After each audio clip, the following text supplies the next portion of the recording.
الحمد لولیہ والصلاة والسلام علی نبیہ وآلہ وصحبہ وبارک وسلم۔ قال اللہ تعالی وتبارک فی القرآن المجید والفرقان الحمید۔ بسم اللہ الرحمن الرحیم۔ قل بفضل اللہ وبرحمتہ فبذلک فلیفرحوا۔ صدق اللہ مولانا العظیم وصدق رسولہ النبی الکریم الرؤوف الرحیم۔ اللہم نور قلوبنا بالقرآن وزین اخلاقنا بالقرآن وادخلنا الجنۃ بالقرآن ونجنا من النار بالقرآن۔ قال اللہ تعالی وتبارک فی شان حبیبہ مخبرا وآمرا ان اللہ وملائکتہ یصلون علی النبی یا ایہا الذین آمنوا صلوا علیہ وسلموا تسلیما۔ اللہم صلی علی سیدنا مولانا محمد معدن الجود والکرم صلاۃ و سلاما علیک یا سیدی یا رسول اللہ۔ حمد و تعریف و توصیف اللہ جل مجدہ الکریم کی ذات برکات کے لیے، رسول رحمت شفیع معظم نبی محتشم حضور ختمی المرتبت صلی اللہ علیہ وآلہ وسلم کے حضور ناز میں اپنی عقیدتوں، ارادتوں اور محبتوں کا خراج پیش کرنے کے بعد، واجب الاحترام ذوی الاحتشام معزز و مکرم سامعین، خواتین و حضرات، السلام علیکم ورحمۃ اللہ وبرکاتہ۔ کتاب رحمت قرآن مجید میں اللہ جل شانہ نے ارشاد فرمایا، اے محبوب ارشاد کر دیجئے، فرما دیجئے، قل بفضل اللہ و برحمتہ، جب اللہ کا فضل اور اس کی رحمت ہو، فبذالک فلیفرحوا، تو انہیں چاہیے کہ اس فضل و رحمت کے حصول پر، اللہ جل شانہ کی اس کرم نوازی پر فرحت کا اظہار کریں، خوشی اور شادمانی کا اظہار کریں۔ ہوا خیر مما یجمعون، اور وہ جب فرحت کا اظہار کرتے ہوئے، خوشی کا اظہار کرتے ہوئے خرچ کرتے ہیں، تو وہ خرچ کرنا اس مال سے بہتر ہے جو وہ جمع کرتے ہیں۔ تو خوشیوں کا حصول اللہ جل شانہ کا شکر واجب کرتا ہے۔ جب کوئی بھی خوشی ملے تو ہمارے اوپر ضروری ہوتا ہے کہ ہم اللہ کا شکر ادا کریں۔ شکریہ ادا کرنے سے نعمتیں اور زیادہ ملتی ہیں، اور شکریہ ادا نہ کرنے سے نعمتوں سے محروم کر دیا جاتا ہے۔ اور یہ انسانی فطرت ہے کہ جب اسے کوئی سرشاری ملتی ہے، جب اسے کوئی نعمت، رحمت یا راحت پہنچتی ہے، تو وہ اس پر خوش ہوتا ہے۔ قرآن مجید میں ایک مقام پہ فرمایا وَإِذَا أَذَقْنَا الْإِنسَانَ مِنَّا رَحْمَةً فَرِحَ بِهَا، جب انسان کو ہماری جانب سے کوئی رحمت ملتی ہے تو وہ اس پہ خوش ہو جاتا ہے۔ آپ ایک چھوٹے سے بچے کی گال سہلائیں، اس کو ٹافی دیں، اس کے سر پہ شفقت سے ہاتھ رکھیں تو اس کا چہرہ کھل کے گلاب ہو جاتا ہے۔ ٹھٹھرتے ہوئے ماحول میں کسی کو روک کے گرم چائے پلا دے تو اس کی طبیعت میں سرشاری آ جائے گی اور وہ آپ کا شکر گزار رہے گا۔ تو یہ انسانی فطرت ہے، اس میں مسلمان ہونا بھی ضروری نہیں ہے کہ کسی بھی شخص کو آپ کوئی شے عطا کرتے ہیں، اسے کوئی خوشی دے دیتے ہیں تو وہ اس سے بہت زیادہ سرشار ہوتا ہے۔ رحمتم منا، جو لفظ قرآن نے بیان کی ہے وہ ہے رحمتم منا، یعنی ہماری جانب سے اسے کوئی رحمت ملے۔ رحمتن نکرہ ہے یہاں، کوئی رحمت ملے، عام سی رحمت ملے، فرح بہا، تو اس رحمت کے ملنے پر وہ خوش ہو جاتا ہے۔ آپ کی اگر توجہ ہو تو رحمت ملنے پہ وہ خوش ہو جاتا ہے، اور اگر رحمت للعالمین مل جائیں تو پھر اس کی خوشی کا عالم کیا ہو، پھر اس کی مسرت کی کیفیت کیا ہو۔ یہ بات ذہن میں رکھیے کہ حضور کی آمد پر مسرت کا اظہار کرنا، خوشی کا اظہار کرنا، اس میں تو کوئی اختلاف نہیں ہے۔ امت کا کوئی بھی طبقہ اس کا انکار نہیں کرتا کہ یہ خوشی کی بات نہیں ہے، خوشی کی بات ہے۔ ہر دور میں اور ہر علاقے کے اپنے اظہار کے سلیقے ہوتے ہیں اور طریقے ہوتے ہیں، اگر وہ شریعت کے مزاج سے متصادم نہ ہوں تو ان کو اختیار کرنے میں کوئی حرج نہیں ہے۔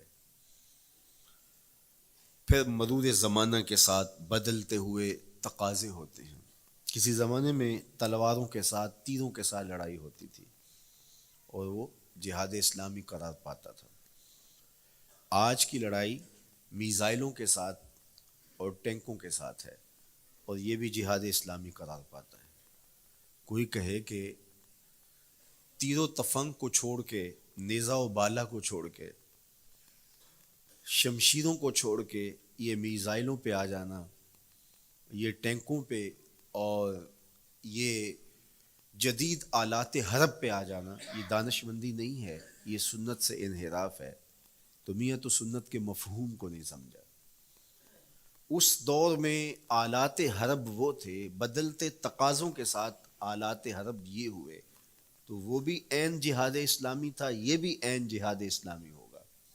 اسی طرح خوشی کے مختلف طریقے ہیں۔ کسی زمانے میں بالکل پرانے لوگ جانتے ہیں، جب کسی کے ہاں خوشی آتی تو وہ گڑ کی روڑیاں بانٹتا، یہ پرانا طریقہ۔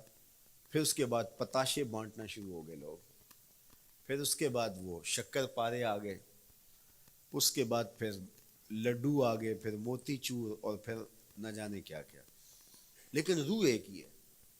جو گڑ بانٹنے سے مسرت کا اظہار تھا، وہی آج جدید جو ہمارے پاس مٹھائی کی اقسام ہیں، ان کو بانٹنے سے بھی وہی مقصود ہے۔ کسی زمانے میں کسی کہ ہاں بیٹا ہوتا تو وہ گھر کے دروازے پہ پتے باندھ دیا کرتے تھے۔ یہ اس دور کی جھنڈیاں تھیں، اظہار کے لیے کس گھر میں خوشی آئی ہے۔ تو آج کے دور میں تو ہمیں پتے باندھے ہوئے نہیں ملتے۔ آج گھروں کے اندر ولادت مبارک کے یا مختلف طرح کے غبارے لگا دیے جاتے ہیں یا جھنڈیاں لگا دی جاتی ہیں۔ تو مختلف بدلتے ہوئے ادوار میں وہ طریقے ضرور بدلے، لیکن جہاں تک مسرت کا اظہار ہے، وہ روح بعین ہی ہر دور میں، ہر علاقے میں، ہر جو ہے وہ کلچر میں موجود ہے۔ کسی بھی خوشی پہ مسرت کا اظہار، مسرت اور سرور اور کیفیت کا اظہار، یہ انسانی زندگی ہے۔ اسلام ہمیں مسرتوں کے اظہار اور شکرانے کی صورت کے بہت سارے طریقے دیے ہیں، اس میں سے روزہ رکھنا بھی ہے۔ ان طریقوں میں سے ایک طریقہ نوافل ادا کر کے شکر کا اظہار کرنا بھی ہے۔ خیرات بانٹ کے، لوگوں کو کھانا کھلا کے مسرت کا اظہار کرنا ہے، لوگوں کو لباس پہنا کے مسرت کا اظہار کرنا ہے۔ اور اسی طرح دعوت ہے، مختلف مواقع پہ مختلف چیزیں ہیں۔ پیر کے دن حضور علیہ السلام روزہ رکھتے تھے۔ پوچھا حضور آپ پیر کے دن روزہ کیوں رکھتے ہیں؟ قال فیہ ولدت، کہا اس دن میں پیدا ہوا تھا۔ تو اپنی ولادت کا حضور دن پیر روزہ رکھ کے اللہ کے شکرانے میں دن گزارتے تھے۔ گو حضور علیہ السلام کی زندگی کا ایک ایک لمحہ رب کے تشکر میں بسر ہوتا ہے، لیکن حضور نے اس کی وجہ بیان کر دی کہ میں اس دن کا روزہ خاص طور پہ اس لیے رکھتا ہوں، فیہ ولدت، اس دن میری ولادت ہوئی تھی۔ اللہ اکبر۔ تو حضور کی ولادت اللہ کی بہت بڑی نعمت، اور اس پر شکرانہ خود میرے حضور نے ادا کیا ہے۔ علماء نے لکھا ہے کہ حضور کی ولادت کی خوشی یہ اللہ کی رضا کا سبب اور ذریعہ ہے۔ آپ نے سنا علماء سے کہ دین کا سب سے بڑا دشمن جس کا نام لے کے مذمت کی گئی وہ ابو لہب ہے۔ پورے قرآن میں کسی اور کافر کا ابو جہل کا نام بھی نہیں، عتبہ عتیبہ اور امیہ کا نام بھی نہیں ہے، لیکن نام لے کر کے مذمت اگر کسی شخص کی گئی وہ تو ابو لہب کی گئی۔ حضور علیہ الصلوۃ والسلام جب کوہ صفا پہ جلوہ فراز ہوئے، وَأَنذِرْ عَشِيرَتَكَ الْأَقْرَبِينَ، حکم ہوا پہلے قریبی لوگوں کو آپ اللہ کا ڈر سنائیں۔ تو حضور علیہ السلام نے قریبی لوگوں میں محنت کی، تو قریش کو، صنادید قریش کو، بنو ہاشم کو بلایا اور بلا کہ حضور نے ایک بات کہی کوہ صفا پہ کہ اگر میں تمہیں کہوں اس پہاڑ کی دوسری جانب سے ایک لشکر آ رہا ہے جو تمہیں کچل دے گا تو کیا میری بات مان لو گے؟ تو انہوں نے کہا اگر نظر نہ بھی آیا تو ہم کہیں گے ہم اندھے ہیں، آپ سچے ہو، ہماری نظروں کو پھیر لگ رہا ہے، آپ جھوٹ نہیں بول سکتے، ہم نے 40 سال آپ کے شب و روز دیکھے ہیں، تو کیسے ہم یہ گمان کر لیں؟ تو حضور نے فرمایا اگر میری ذات پہ اتنا یقین ہے تو مان لو اللہ ایک ہے۔ تو ابو لہب سب سے پہلے بولا تبا لک ھنالک سائر الیوم الہذا جمعتنا، معاذ اللہ، کہ آپ کا معاذ اللہ ہاتھ ٹوٹ جائے، آپ نے اس لیے ہمیں جمع کیا تھا؟ تو اللہ تعالیٰ جل شانہ نے اس کا جواب دیتے ہوئے ارشاد فرمایا تبت یدا ابی لہب وتب، ظالم تیرے دونوں ٹوٹ جائیں، ظالم تیرے دونوں ٹوٹ جائیں۔ تو ابو لہب کا نام لے کے مذمت کی گئی، لیکن یہ بدترین کافر جب حضور کی ولادت ہوتی ہے تو اس کی لونڈی سویبہ اس کو جا کے خبر دیتی ہے کہ تیرے مرحوم بھائی کے گھر بیٹا پیدا ہوا ہے۔ تو یہ بہت خوش ہو گیا، اس لیے نہیں کہ نبی تشریف لائے ہیں، اس لیے کہ میرے مرحوم بھائی کے گھر میں چراغاں ہوا۔ تو بھتیجا ہونے کے ناطے اس کو ایک سرشاری اور خوشی ہوئی، اور لونڈی کے خبر دینے پر اس نے اشارے سے اس کو کہا جا تو آزاد ہے۔ اللہ اکبر! یہاں سے یہ بھی سمجھیں کہ حضور نے صحن کائنات میں قدم رکھا، غلاموں کو آزادی ملنے لگی، غلامی کی زنجیریں ٹوٹنے لگی۔ تو صحابہ کو کہا جا تو آزاد ہے۔ خیر ابو لہب کی ساری زندگی آپ کو پتہ ہے، لیکن جب مر گیا تو حضرت عباس رضی اللہ تعالیٰ عنہ کو خواب میں ملا۔ انہوں نے کہا سنا کیسی بیت رہی ہے؟ اس نے کہا سخت مشکل میں ہوں، ڈاڑھی تکلیف ہے، حضور کی مخالفت بڑی مہنگی پڑی، لیکن اتنا ہے کہ جب پیر کا دن آتا ہے جس انگلی سے اشارہ کر کے لونڈی کو آزاد کیا تھا اس سے ٹھنڈا اور میٹھا مشروب بھی ملتا ہے اور عذاب میں بھی کچھ کمی ہوتی ہے۔ شارع مسلم امام نووی کے استاد امام ابو شامہ جو بہت بڑا نام ہے حدیث میں، وہ فرماتے ہیں جب ایک کافر کو حضور کو نبی سمجھ کے نہیں بھتیجا سمجھ کے خوشی کرنے کا بھی صلہ ملتا ہے تو ایک مومن جو حضور کا غلام ہے اور حضور کو امام اور مقتدا اور نبی رسول اور محبوب سمجھ کے خوشیاں کرتا ہے اس کو اللہ کتنا کچھ عطا کرے گا۔ دوستاں کجا کنی محروم تو کے بعد دشمنا نظر داری، جب تو دشمنوں کو اتنا دیتا ہے تو دوستوں کو کتنا عطا کرے گا۔ تو حضور کی آمد پر مسرت کا اظہار، بشاشت کا اظہار، یہ اہل ایمان کا طریقہ رہا ہے۔ ہاں جو اس کا انداز ہے، کسی کو نوافل میں زیادہ سرور ملتا ہے وہ نوافل کثرت سے پڑھ لے، کسی کو زیادہ سرور روزے میں آتا ہے تو وہ روزے رکھ کر کے اس شکرانے کو ادا کرے، کوئی ذکر کی مجلس سجا لے، مختلف طریقے موجود ہیں۔ حضور علیہ السلام تشریف لائے، صحابہ بیٹھے ہوئے تھے، صحیح مسلم میں روایت ہے، سنن نسائی میں ہے اور بھی کتب حدیث میں، محفل بپا تھی تو حضور نے آ کہا ما اجلسکم، کیوں بیٹھے ہوئے ہو؟ تو جو انہوں نے جواب دیا وہ سنیے، جلسنا نذکر اللہ ونحمدہ علی ما ہدانا لدینہ ومن علینا بکا، حضور ہمارے بیٹھنے کا مقصود یہ ہے کہ ہم اللہ کا شکر ادا کر رہے ہیں اس بات پر کہ اس نے ہمیں ہدایت دین عطا کی، ومن علینا بکا، اور آپ کی صورت میں ہمارے اوپر احسان کیا، ہمیں آپ عطا ہوئے، اس پر اللہ کا شکر ادا کرنے کی مجلس سجائے بیٹھے۔ اب بات تو سادہ سی تھی، لیکن میرے حضور نے ان سے کہا کیا تم اس بات پہ قسم دے سکتے ہو کہ اسی لیے بیٹھے ہو؟ تو انہوں نے کہا جی ہم قسم دیتے ہیں، ہم اسی لیے بیٹھے ہیں۔ فرمایا اٹھاؤ قسم۔ تو صحابہ نے باقاعدہ قسم دی، ہم قسم اٹھاتے ہیں، ہمارے بیٹھنے کا مقصد یہ ہے کہ اللہ کا شکر ادا کر رہے ہیں، اور آپ کی صورت میں جو انعام خداوندی ملا ہے اس پر اللہ تعالیٰ کا شکریہ ادا کر رہے ہیں۔ حضور نے باقاعدہ ان سے قسم لی، اور انہوں نے باقاعدہ قسم دی۔ اب صحابہ کو حیرت تو تھی کہ یہ موقع قسم کا تو نہیں تھا، لیکن حضور نے قسم لی ہے، کیوں؟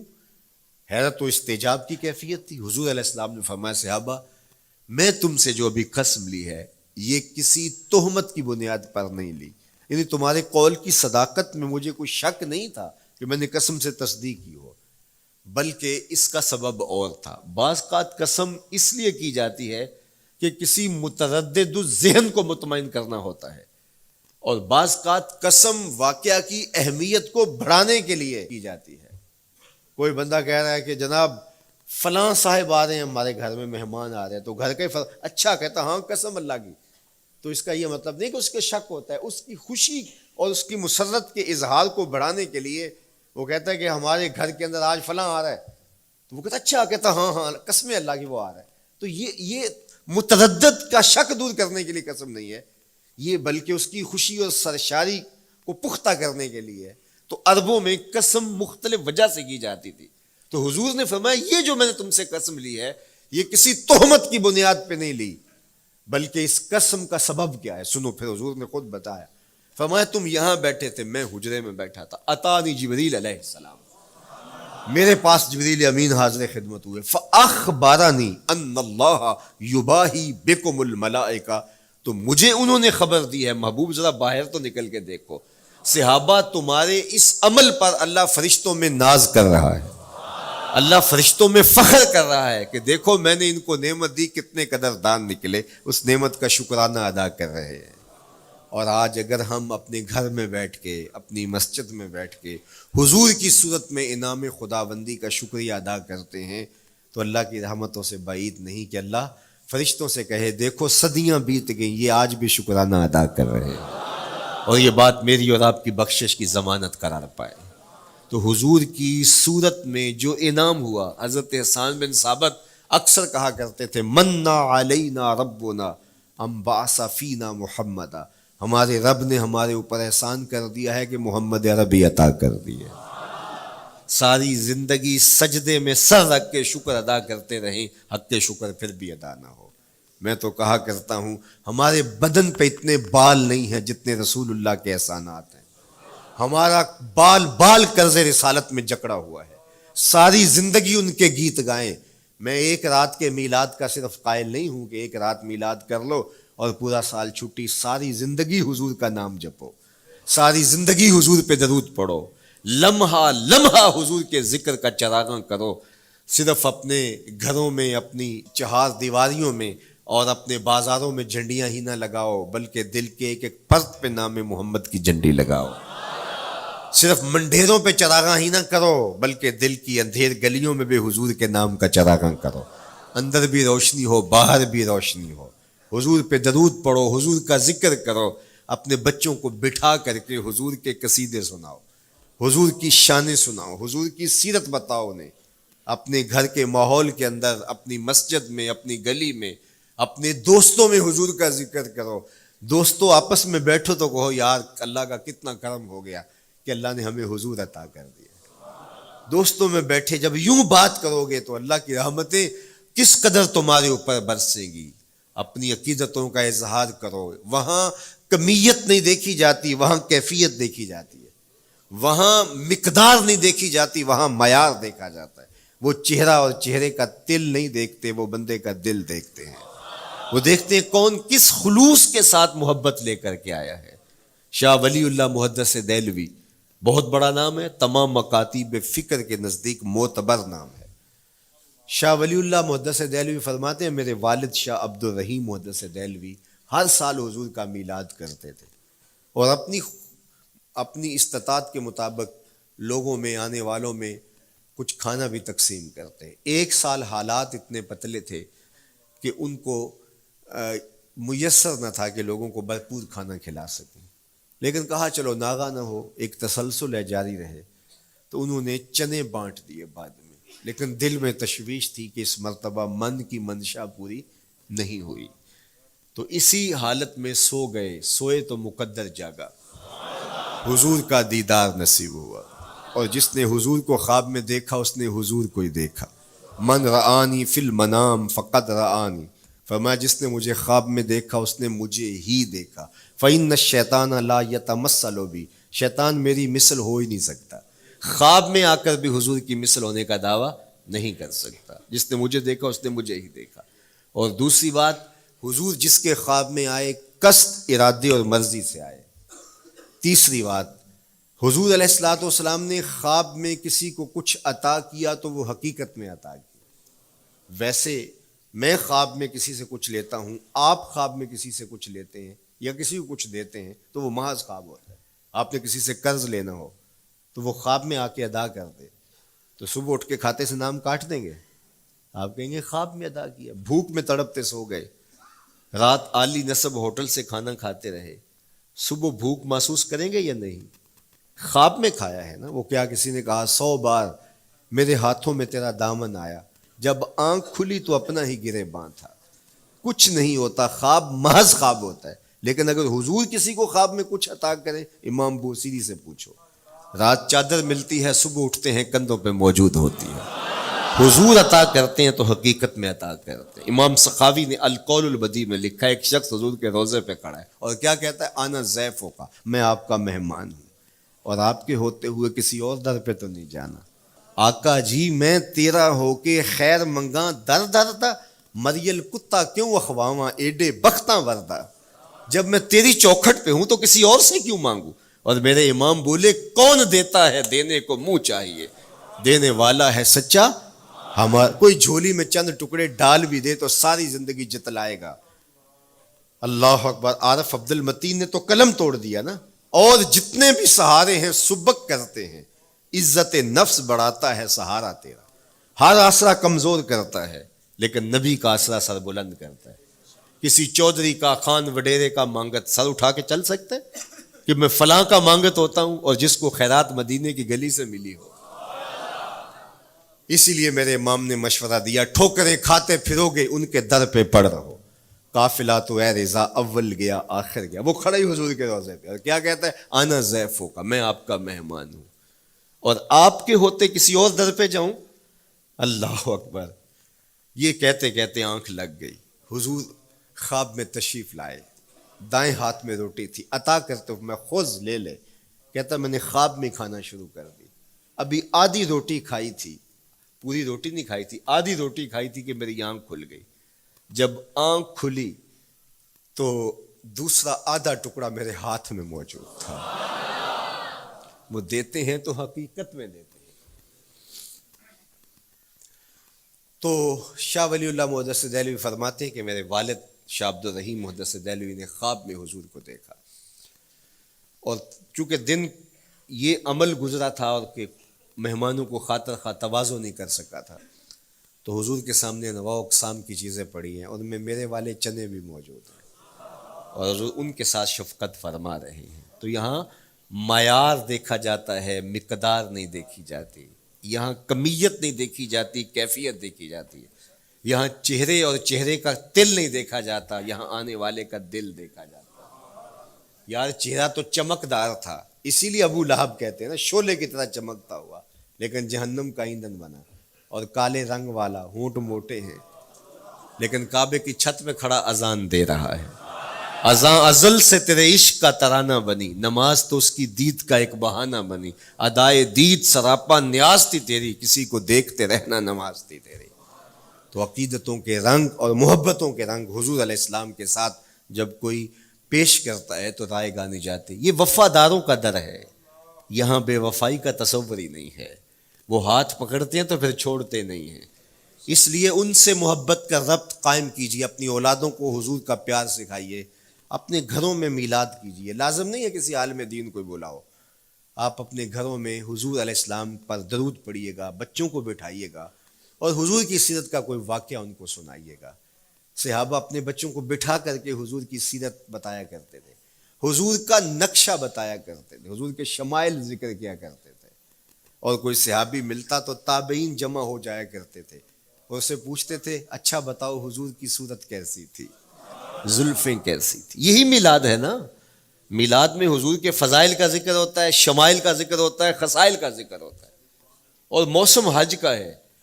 ایک اونچے ٹیلے پہ حضرت سیدنا ابو طفیل چڑھ گئے. یہ آخری صحابی ہیں، اس کے بعد کوئی صحابی نہیں. آخر میں سب سے آخر میں فوت ہوئے 110 ہجری میں. حضور کے وصال کے 100 سال بعد تک زندہ رہے. اونچے ٹیلے پہ چڑھ گئے اور لوگوں کو کہا لوگوں آؤ، اس وقت روئے زمین پہ میرے علاوہ کوئی نہیں جس نے حضور کو دیکھا ہے. بس انہی آنکھوں نے حضور کو دیکھا ہے. کیا ناز ہے. میرے ایک استاد ہوتے تھے سر محمد علی حاشر، اللہ ان کی قبر پہ رحمت نازل کرے. تو وہ بڑے بڑے مشاہیر اہل سخن سے ملے تھے تو وہ بات کرتے تھے. میں مولانا ظفر علی خان کا مصاحب رہا ہوں، میں نے اقبال کو دیکھا ہے. داغ دہلوی نے اپنے شاگردوں سے کہا تھا آنے والی صدیاں تم پہ ناز کریں گی اے لوگو، تم نے داغ کو دیکھا، تم نے داغ سے باتیں کی ہیں. یار جس نے داغ دہلوی کو دیکھا ہے وہ تو ناز کریں، جس نے اقبال کو دیکھا ہے وہ تو فخر کریں، جو مشاہیر اہل سخن کے پاس بیٹھتا رہا ہے وہ تو فخر کریں، اور جس کی آنکھوں نے جمال محمد عربی دیکھا ہے وہ اپنے مقدر پہ ناز کیوں نہ کریں. تو کہا لوگوں آؤ، اس وقت روئے زمین پہ میرے علاوہ کوئی نہیں جس نے حضور کو دیکھا ہو، آؤ مجھ سے حضور کی باتیں سنو. لوگ جمع ہو گئے اور کہا صف لنا رسول اللہ، تم نے حضور کو دیکھا ہے تو بتاؤ حضور کیسے تھے. تو حضرت ابو طفیل نے 3 لفظوں میں حضور کا حلیہ بیان کیا، یاد کر لو.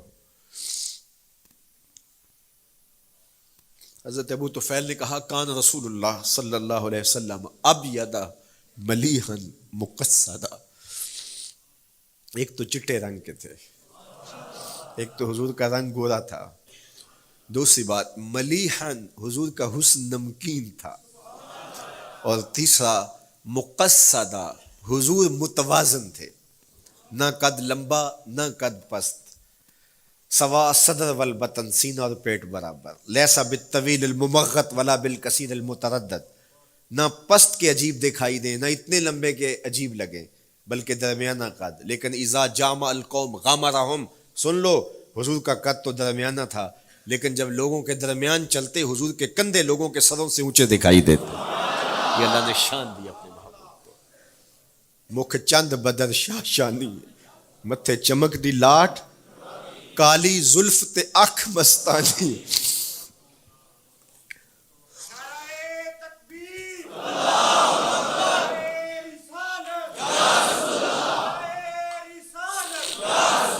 کالی زلف تے اکھ مستانی ہے، مخمور رکھی ہن مد بھریاں. میں آپ کو مدینے کی گلی میں لے جانا چاہتا تھا کہ حضور علیہ السلام کی جب آمد ہوئی تو اہل مدینہ نے کس طرح جلوس نکالا، وہ عقیدتوں کے کیا رنگ تھے. لیکن وقت سمٹ گیا. لیکن اتنا سن لو کہ جب حضور تشریف لائے تو جنوبی سمت سے حضور آئے تھے. جب انہوں نے دیکھا نا تو اچانک ودا کے پہاڑوں کی اوٹ سے حضور دکھائی دیے. تو سیاہ پہاڑ ہیں تو ان سے جب حضور کا چمکتا ہوا چہرہ دکھا نا تو بے ساختہ انہوں نے کہا طلع البدر علینا، وہ دیکھو چاند چڑھ گیا ہے. طلع البدر علینا، وہ دیکھو چاند چڑھ گیا. یہ شاعری خود بخود ہوتی ہے، خود بخود ترتیب. ایک ہوتی ہے آورد، ایک ہوتی ہے آمد. یہ آمد ہے. طلع البدر، وہ دیکھو چاند چڑھ گیا. من ثنیات الوداع وجب الشکر علینا. مورخ اسلام حفیظ جالندری نقشہ کھینچتے جنوبی سمت سے اٹھا ایک نوری غبار آخر. جنوبی سمت سے اٹھا ایک نوری غبار آخر، سواد شہر میں داخل ہوا ناکا سوار آخر.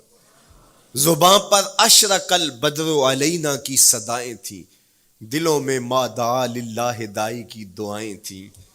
نبوت کی سواری جس طرف سے ہو کے جاتی تھی، درود و نعت کے نغمات کی آواز آتی تھی. کہیں معصوم ننھی بچیاں تھیں دف بجاتی تھی، رسول پاک کی جانب اشارے کر کے گاتی تھی اور کہتی کیا تھی؟ ہم ہیں بچیاں نجار کے عالی گھرانے کی، خوشی ہے آمنہ کے لال کے تشریف لانا. خوشی ہے آمنہ کے لال کے. عجیب رنگ بکھرے ہوئے تھے. حضور نے جب بچیوں کو دیکھا تو فرمایا تم مجھ سے محبت کرتی ہو؟ انہوں نے کہا ہم دل و جان سے آپ سے پیار کرتی ہیں. تو حضور نے فرمایا واللہ انا احبکن، اللہ کی قسم میں بھی تم سے پیار کرتا ہوں، میں بھی تم سے پیار کرتا ہوں. لوگ گھروں کو سجائے بیٹھے، ہلم الینا یا رسول اللہ الی العدد والعدۃ والمنع، حضور آ جاؤ نا، آ جاؤ، ہمارے پاس اسلحے بھی ہیں، کسی نے حملہ کیا توڑ کے رکھ دیں گے، ہمارے بڑے بڑے گھر ہیں، مہمان آئے سنبھال لیں گے، رک جاؤ نا ہمارے گھر. اب اتنے چاہنے والے ہوں تو کس کو پذیرائی دیں؟ حضور اونٹنی کی مہار گردن پہ ڈالتے، فرماتے خلو سبیلہا ناقتی مامورۃ من اللہ، اس کی راہیں چھوڑ دو، یہ اللہ کے حکم کی پابند ہے.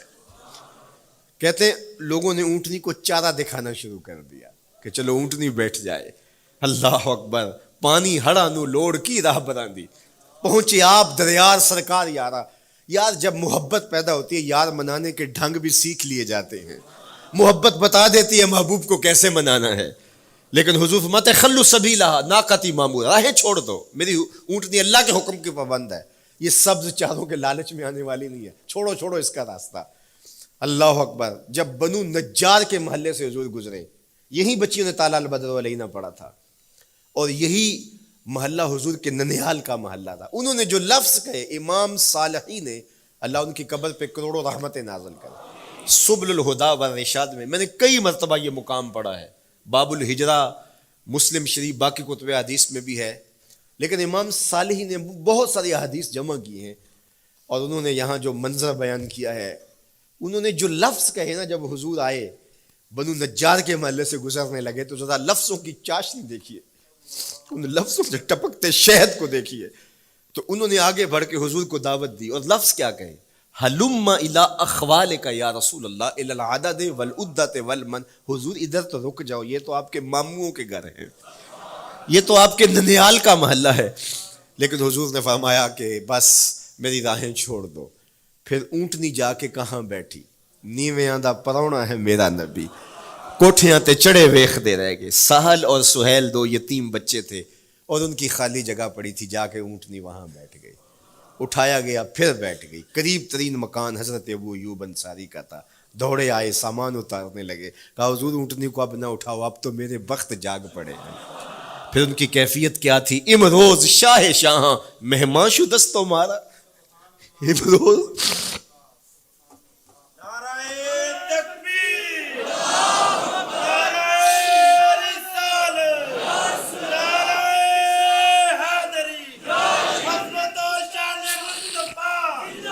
امروز شاہ شاہاں مہمان شدست و مارا، جبریل با ملائک درباں شدست و مارا.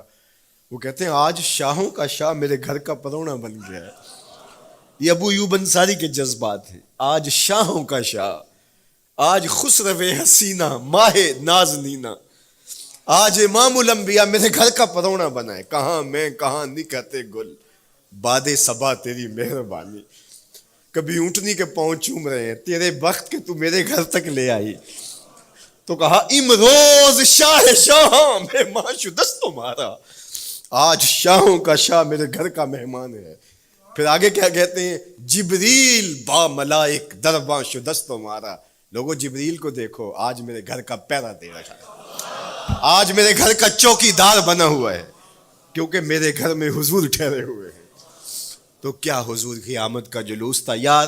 صحابہ نے جو حضور کے آمد کا جلوس نکالا، ہم تو وہ رنگ پیش نہیں کر سکتے، لیکن میں آپ کو کہوں گا درود پڑھتے ہوئے آج جلوس میں شامل ہوں، حضور کے ذکر سے سرشار ہو کے جلوس میں شامل ہوں، اور پورے نظم کے ساتھ.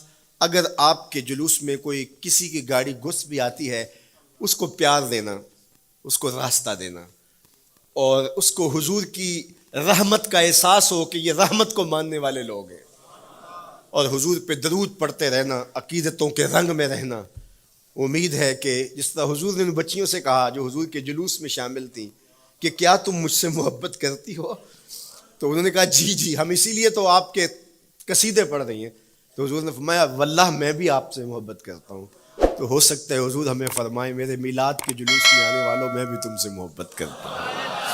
اللہ آپ کو سلامت رکھے. وآخر دعوانا ان الحمد للہ.